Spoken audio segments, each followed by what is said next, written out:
Máis de 400 alumnos beneficiáronse das axudas para material escolar e comedor convocadas polo Concello de Noia. No caso de material consistente nunha achega directa de 30 euros por alumno. Aprobáronse todas as presentadas en tempo e forma. As axudas de comedor beneficiaron a máis do 90% dos solicitantes. No material escolar, se falamos das axudas de material escolar, o 100% das solicitudes que se presentaron en tempo e forma entraron, é dicir, se concederon o 100% desas solicitudes, como decía antes, que se presentaron en tempo e forma. É dicir, abarcamos todas as solicitudes de xente que necesitaba este material escolar. E no caso do comedor, chegamos a superar o 90% das solicitudes que se presentaron en tempo e forma.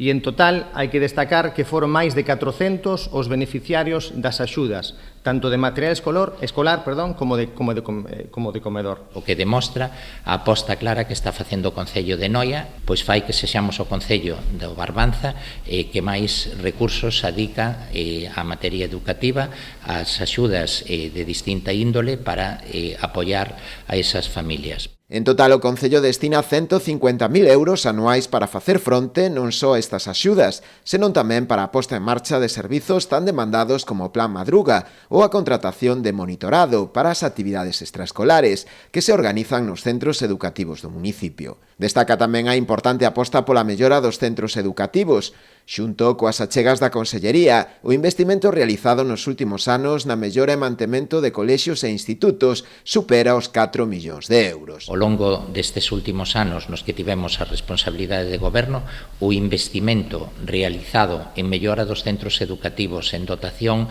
de novos servicios, como ben decía Iván antes, incluso a implantación de novo comedor escolar, por exemplo, no Colexio Público da Barquiña, remodelacións integrais do Colexio Felipe de Castro, do Colexio do Instituto Campo de San Alberto, as actuacións que se van a desenvolver próximamente e que xa están iniciadas as obras no Instituto Virxe do Mar e outras melloras feitas no Alexandre Rodríguez Cadarso, pois fan que o investimento total en infraestructuras educativas nos centros educativos do Concello pois supere os 4 millóns de euros nestes últimos anos.